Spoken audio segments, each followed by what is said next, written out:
Hello everyone. Today we talk about how to fix the app of YouTube Music. We will go to settings.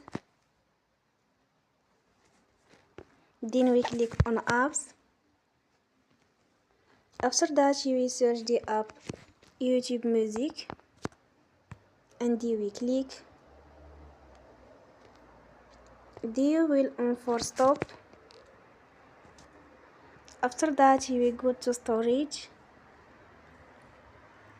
Then we click on clear cache. In the end, you will turn your Wi-Fi and you will turn again. Don't forget to support us by like and subscribe. See you next time and thank you for watching.